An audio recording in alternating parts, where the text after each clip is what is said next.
welcome to another episode of Moments Off the Mat. We have Coach Kevin Jackson and Jaden Cox. Jaden Cox is a two-time reigning world champ. So let's just start off, you guys, with some life updates. Where are you? How are you filling your time up? And what's new? So KJ, we'll start with you.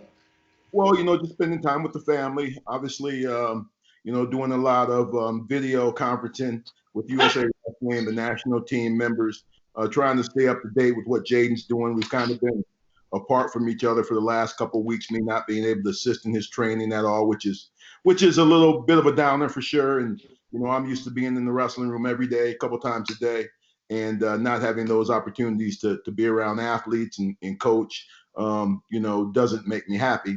But at the same time, I understand the seriousness of the situation, as do all of our athletes and coaches, and we're taking the necessary precautions to stay safe and, more importantly, keep our family safe. So a lot of downtime here at home, spending some time in the park with the kids, but at the same time trying to stay focused on what the ultimate goals and plan is.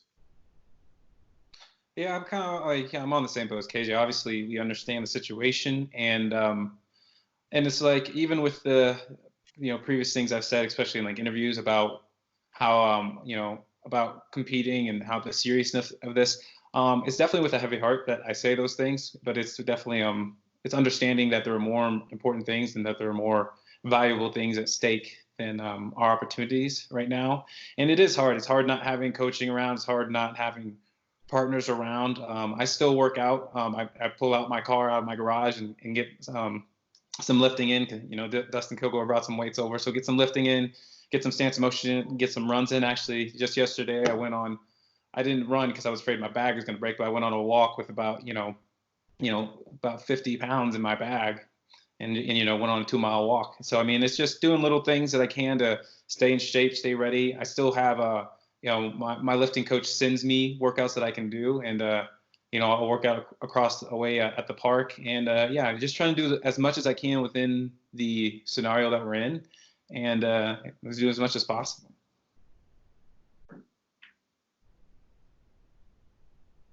Can't hear you. We can't hear you. There you go. I'm doing this, right? For you as an athlete, how has this process been for you, outside of like the adjustments that you've had to make, but the process of, hey, Olympics are postponed, hey, trials are postponed, hey, Olympics, we have a new date, trials, we have a new year for them. How has that process been like for you? How have you been able to mentally cope or take that all in? Well, I think the biggest thing that I try to do is stay neutral. I think emotionally, I think it's a big thing, especially just don't get new date for the Olympics is great. Don't get too excited. Don't get too down. Just trying to maintain, stay steady, stay the course, continue my workouts the way that I can and I know how. It's been a lot of adjustments, and it's hard. I mean, I would say that it's hard to cope as far as my body's ready to go and I'm ready to go and I'm ramped up to go, but there's nothing to go to as of now. So I think from that's a hard thing to understand, and to it's almost like my mind and my heart and my body are on completely different pages, my mentality, my physically, I'm ready to go and I'm ready to fight and do what I got to do to make these teams and win these medals. But at the other hand, my heart, it goes out to those who struggle with this and understand that this is very serious and people are losing a lot. And so, it's a very much a two-way street between, what you want to do and what needs to be done. And it's really, I think it's hard to put that, always keep those things in perspective and know which one is more important. But I think I shouldn't say no, but necessarily do what's more important, because sometimes we're human. Our wants and our desires will drive us, right? And you want to go do this. I desire to do this. I want to do this. But what needs to be done is to, like we said with the social distancing, things getting canceled and helping people get better, and so those are things that need to be done. So it's very much a two-way street. Yeah, so whenever you look at the timeline for next year, the Olympics are planning on starting about the exact same time. We can only assume that trials will be similar time as well as they were scheduled for this year. Um, how does that go into your planning for the year? Is it going to look similar to what you had lined up for 2020? I think it'll probably get toned back down as far as training goes. Just not only because of quarantine, but mainly because I mean, you don't want to be tapering, or you don't want to be.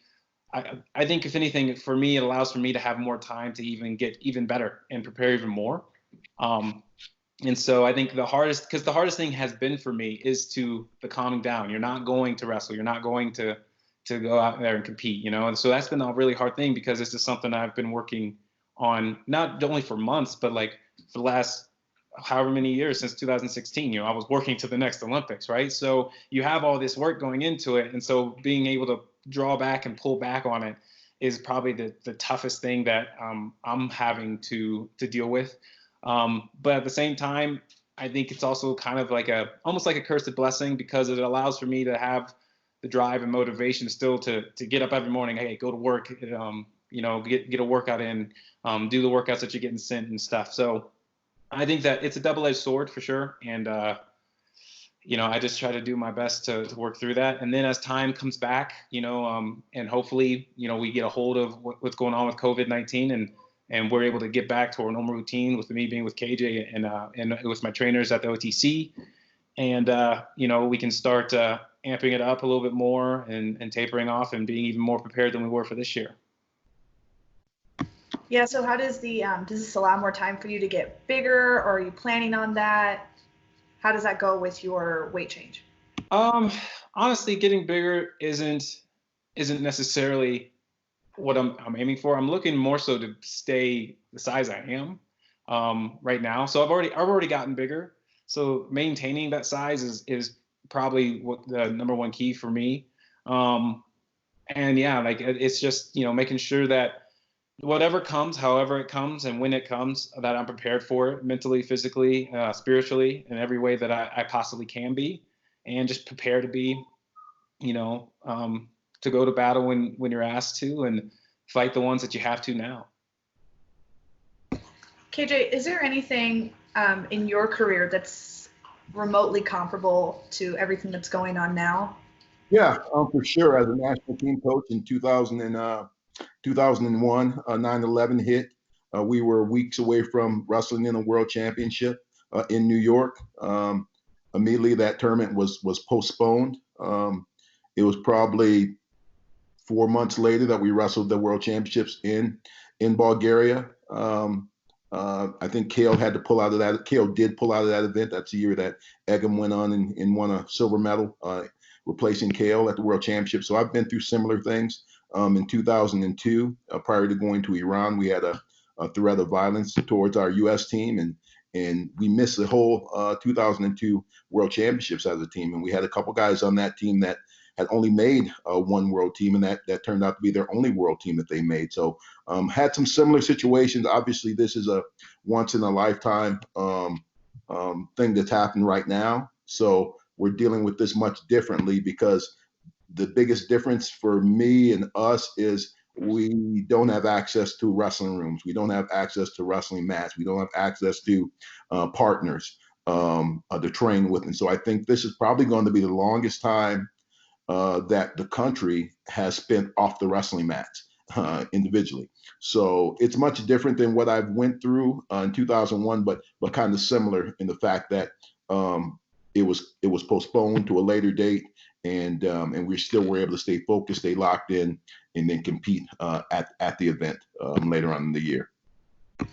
So having gone through that as a coach, what are some words of wisdom that you would give to the athletes right now? Well, I think Coach Zadek in USA Wrestling has done a great job in communicating the message with the athletes, just keeping them informed.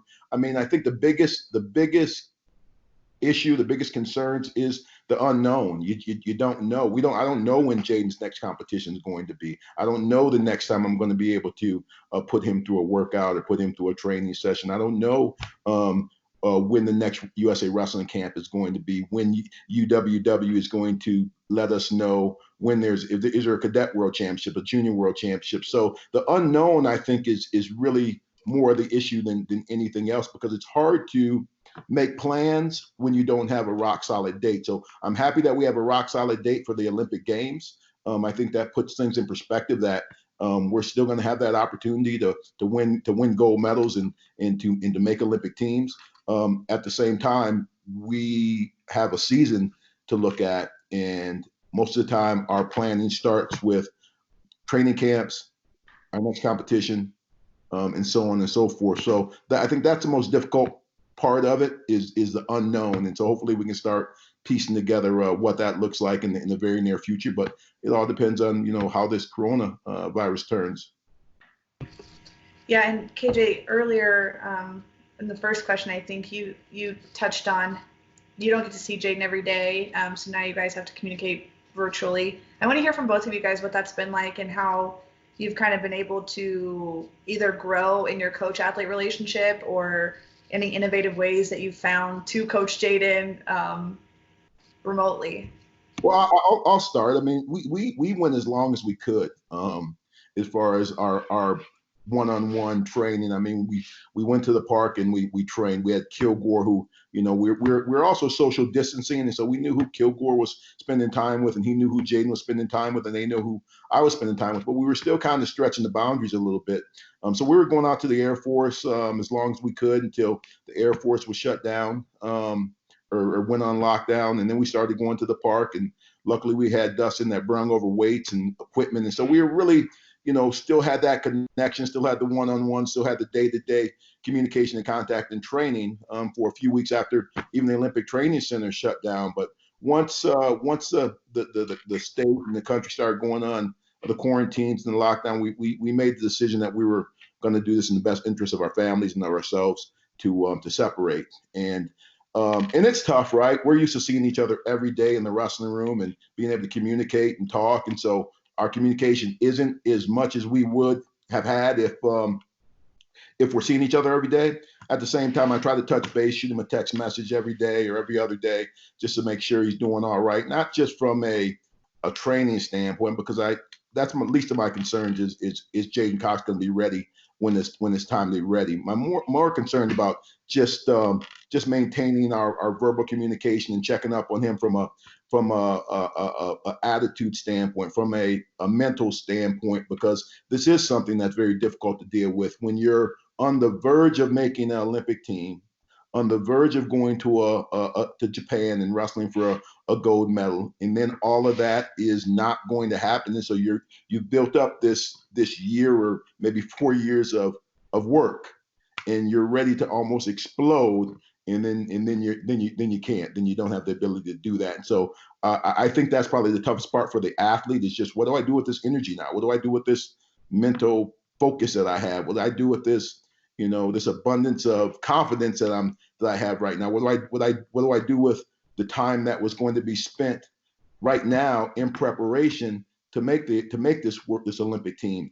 And so that's why we've invited our sports psychologist to every single one of our team meetings that we've had, and I think she's done a great job in assisting these guys. But I think those are the toughest parts about the situation we're in. But obviously, I'm going to try to communicate with Jaden as much as I can. But the inability to see him and to be one-on-one and in a wrestling room environment, that's tough, because we haven't been here before.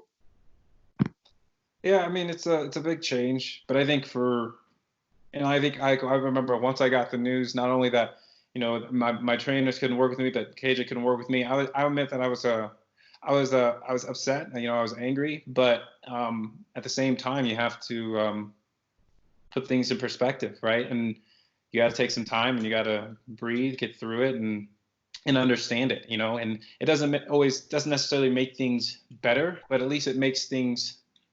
It helps to comprehend things a lot better, to understand what's going on, and then just had to start figuring out, what am I gonna do then on my end, like he's talking about, what am I going to do with this energy? So I'm still, like I said, I'm still going to get my workouts in where I can.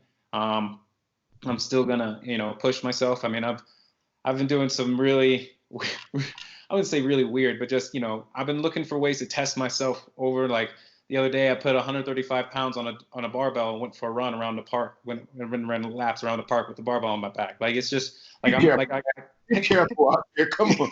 Come on. There's kids out there. But I gotta find ways to still, because I think the big thing for this and through this is that I have to test myself and still push myself, push my ability. Like you have to have those moments of those fights. You almost have to like recreate those on your own, which stinks because it's easier to do it with other people around. Like that's why you have partners in wrestling. Can you imagine how hard it would be to get better in this sport with nobody?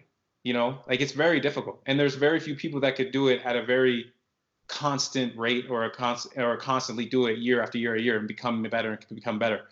So that's why you have partners. That's why you have coaches.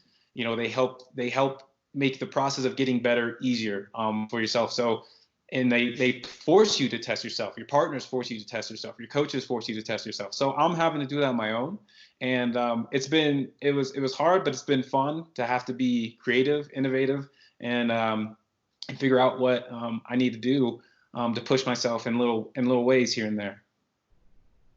Yeah, and I just want to clarify, when after the OTC shut down and before the state of Colorado shut down, you guys were still maintaining your safe distance from each other when you're working out at the parks and things like that, just for people watching, that you guys were still being responsible. Yeah. We talked about that. We realized the importance of that distancing, and obviously I have a family. Jaden's got a girlfriend that he stays with, and so we understand that it wasn't just us at risk; it was our families at risk, and so we definitely dealt with it accordingly. Cool. So yeah, I guess with all of this free time that you guys do have, are there any new hobbies that you guys are coming up with, or working on any old hobbies, anything like that? I don't have any new hobbies. I kind of just get to do my old hobbies more. And also, I'll enjoy I'll enjoy a video game every now and then, or watching a movie or something. Reading a book. I'm reading the Bible. I'm reading another book as well right now. So, I'm just doing a bunch of different things, and I think the hardest thing is finding something to hold my attention for a long period of time, because I have an issue where like I'll get stuck on something, and then I'm like, I got to go to something else. And so finding things to kind of align, but like for the most part, it hasn't been too difficult to find something to fill up my time. Well, one of the most exciting things that's going on is it really spending time with my daughter, spending time with my wife, and having more time to do those things in the bond and build those relationships. That's definitely been a blessing. But we've had the opportunity to talk to Tony Dungy on a conference call with our athletes. But today we had an opportunity, just me, Coach Russell, and Coach Zadok, along with Cody Bickley, we're on a call with him today, and just the wisdom that he shared with us, and his spirituality and his trust in God, and his life experiences have been a benefit to me, and I think the coaching staff, and it's just been exciting to hear his stories, and he wants to continue to kind of mentor or help us along with our journeys, and he's going to come out to Colorado Springs and spend some time with us as a national team and during one of our camps as well. So I think that's really exciting. But there's a game that my daughters turned me on to. I've been going to the park pretty much every day, and I can't remember the name of it, but it's like tennis, but you have these wooden rackets and a wiffle ball. What you guys have not played this game? I mean, I know what you're talking about. I don't know what it's called. If I wouldn't look like I was crazy, I'd scream for one of my daughters, and they would tell me what the name of the game is. But it sounds like a badminton or something. Kind of like badminton, but you play it on a smaller tennis court. What's the name of the game? And you have rackets that are almost like racquetball rackets, but they're wooden, and you play it with a wiffle ball. And I can't believe you don't know it. You know all the games. I don't remember the name. I know the game. I just don't remember the name. Somebody watching this is going to know the exact game I'm talking about. I can't remember the name. My memory's terrible anyway. Ask my athletes. Terrible.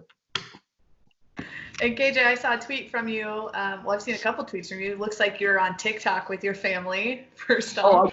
I keep talking. Don't do that, man.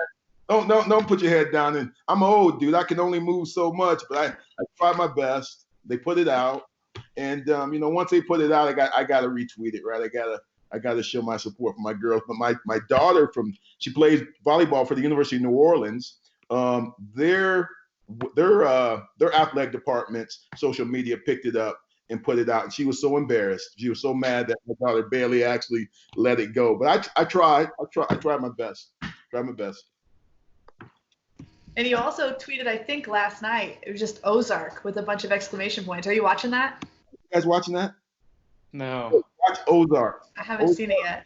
Ozark is, I would have to say, it's at the top of the chart for me for series, for things on Netflix, for things to watch. And I'm not a big series person where you're watching episode after episode and year after year.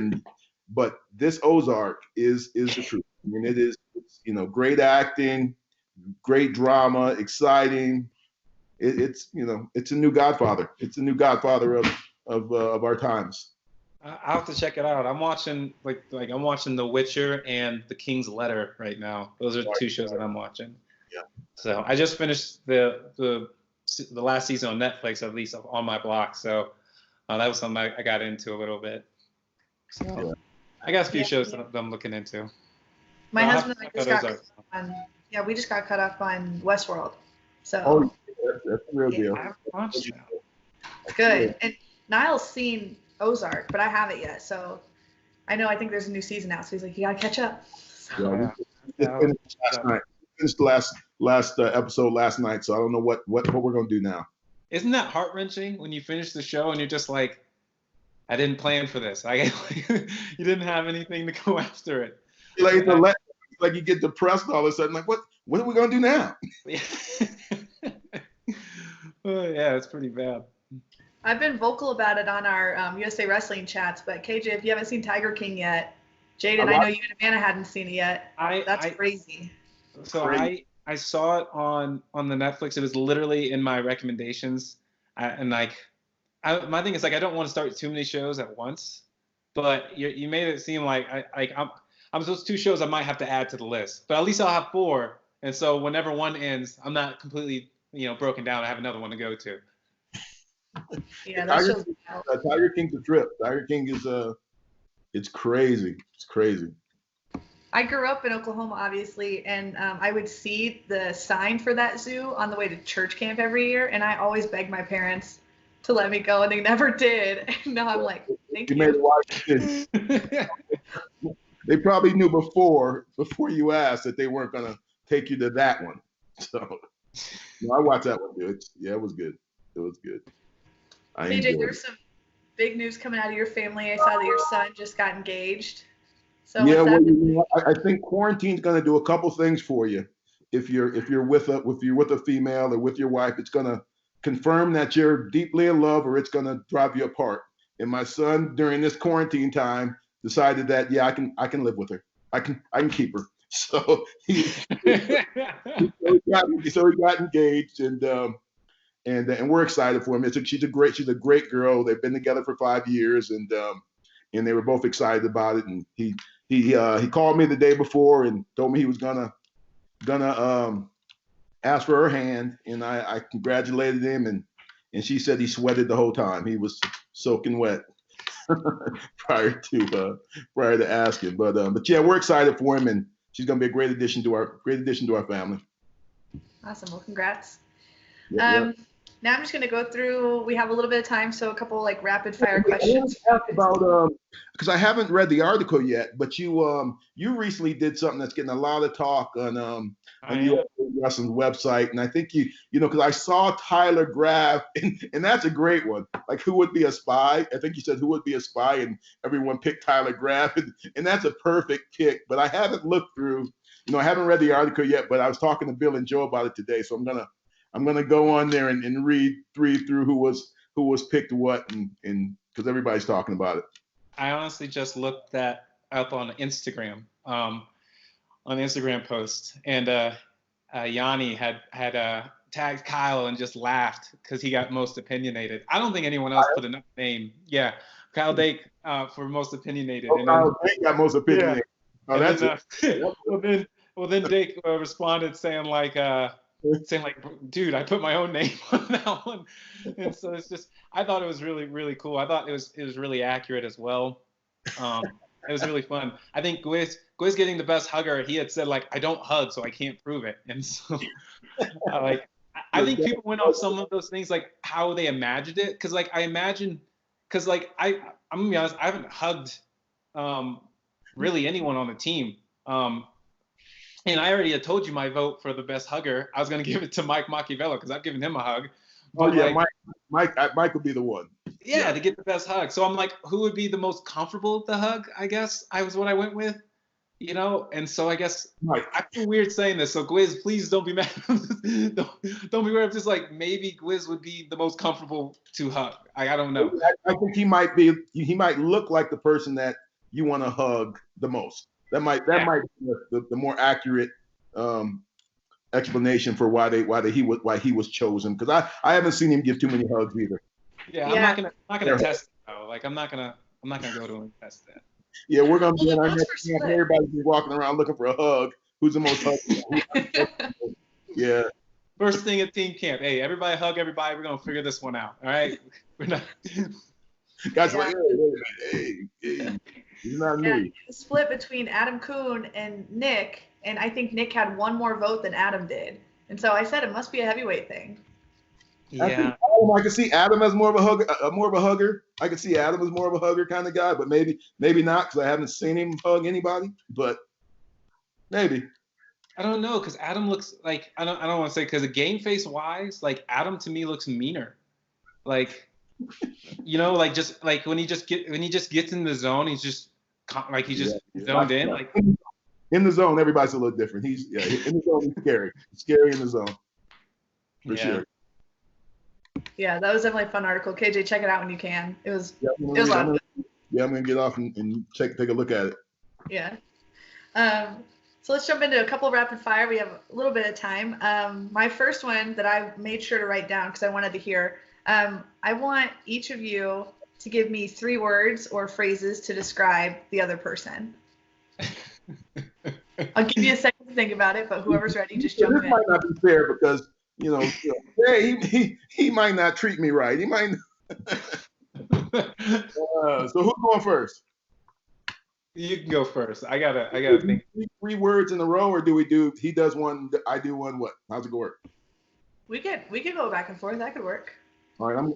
I'm not trying to be nice or anything. I got a lot of respect for Jay, but I say intelligent. I would say supportive. I would say focused. Can I put this one? Because I have to explain it. I gotta say this for my first experience coming out here. Trickster.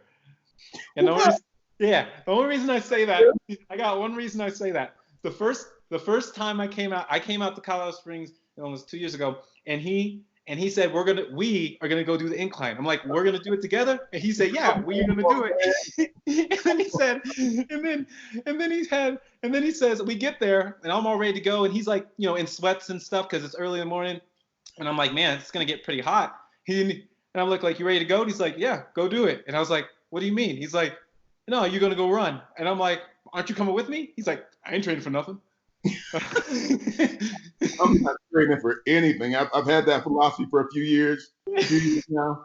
That I'm not training for Olympic Games. I'm trying to get guys ready. But what I learned there is that when KJ says we, he doesn't literally mean like we, like you and I. Like he means he'll come with you, but you're gonna do it by yourself. You're gonna do it on your own. And when I say we, I mean the rest of the athletes. We, and then you guys go. That's kind of, I'll wait for you. I'll pick you up at he's gotten to my car soaked and wet coming off that cog. One time I cog, and we got stuff to do. I had a meeting that day, I think at USA Wrestling. So Jaden ran up the cog, came down, and I'm ready to go. I got another meeting I got to go. He said, I'm going to do it again. I'm like, what? So he came down the cog and ran back up the cog. It almost killed him. By the time he came back down, it was soft all over his body from the sweat that had dried from probably the first time up. But just my last phrase would be straight worker, straight, just a worker, man. Just I mean, I've been around a lot of athletes, and I didn't want everything to be complimentary. I wanted probably to joke him a little bit, but in this situation, honestly, I haven't seen anyone, and I've been around a lot of guys, work harder than Jaden, and even in our training, always focused on the task. Every now and then I'd have a kid, even our Olympic champions, other world champions I've spent time with, that their focus wasn't always, and it was seldom, right? But every now and then they'd come in and their focus wouldn't quite be there, and we couldn't get the work we needed to or wanted to get in, on whether it's weightlifting or whether it's on a sprint or running or in a practice. But every single time I've put him on the Airdyne, or we've had a wrestling practice, or I've seen him in the weight room, or we've had some grind workouts throughout the week, his focus has always been spot on. His energy level's been always spot on. And he's always and I talk to kids about this all the time. I'm like, go so hard that you feel like you're going to die, or go hard enough where you pass out. And I'm serious about this, that he literally does that every time we train. He's trying to pass out from the fatigue and the work we put in. And a couple times he's come pretty close. Coming off that Airdyne a couple of times, we've come kind of close. So straight worker. Yeah. I think the last one I have for KJ is wise, or wisdom. I think that and I think, for one thing, I've been blessed through my career to have coaches along my journey who have been right and a great fit for me for where I am. And KJ is no different. I think he's the perfect match for me when it comes for the mentality, technicality, technique. Being as a not only as a role model from a coaching perspective, but as a man and as a family man, as somebody who I can talk to pretty much about anything, and someone that I have a genuine connection with, that I can laugh with, who I know that if I'm struggling, I'm not alone in the struggle. And so, I mean, like, it's definitely someone that, who knows what to say, when to say it, has been through a lot, and knows how to, pass on to others. I mean, I watch him with kids, with grown men, with other coaches, and he can just connect with anyone at any level. I think he's done the same thing with me, and I think that part of that is what's allowed me. He talks about how hard I work, and I'll take some credit for that. But I think also, your coaches and the people around you can influence that to bring something more out of you, and he makes you want to be in the room, makes you want to give yourself, and not even really give yourself, because I never think that giving yourself to somebody else, but give yourself to yourself, give the best of yourself, get the best out of yourself for yourself. And I think that he's able to pull that out of any athlete that's willing to listen, and any coach that's willing to listen, or any person, he's definitely helped me through more than just wrestling. He's an awesome person to have in my life, and I'm grateful for him. Look at us loving each other up like this in this corona time. Look at this. Don't get it twisted. You're still a trickster, man. You still tricked me. Well, it's a perfect day for that. It's April Fool's Day. So do you guys have any jokes planned, or do you have any pranks that stick out to you that's been pulled on you, or that you pulled? I got to get my girls. I got to get my girls on something. I'm glad you reminded me about that, because I can get them doing something today. I got to think about it a little bit. Honestly, I don't, and I don't think it's probably the time to have a plan to trick someone on anything. But yeah, I don't have any plans. But I look forward to either watching videos on the internet of somebody doing something to someone or anything. So I'll just be someone watching. I won't participate in that. How about you, Taylor? You got something for your husband planned? I know you guys are still newlyweds. Thinking about it. Yeah. Might do the old "I'm pregnant" joke. Oh. That would get him. Oh. Well, you just tell I them, could go a couple different ways, right? What'd you say, KJ? I could go a couple different ways, right? Like, real excited, I could go a couple different ways. Yeah, actually, if you do that, make sure you have like a hidden camera somewhere. I just want to see his reaction. Live. So we don't get the edited version. But I do want to say congrats on that, by the way, being in Loretz, even though I've known it for a while, but letting it be known that congratulations on that. Congratulations on the house, and you know, I'm wishing nothing but the best for you guys. Well, thank you. Appreciate it. Today our first mortgage is due, so congratulations. Yep. All right, guys, that's all the time that we have today, but I just want to thank you guys for coming on. This was a lot of fun. Way funnier than I expected. So thanks for your time, and we'll see you guys on the outside eventually. Definitely. See you, man. All right, thanks, guys. You good?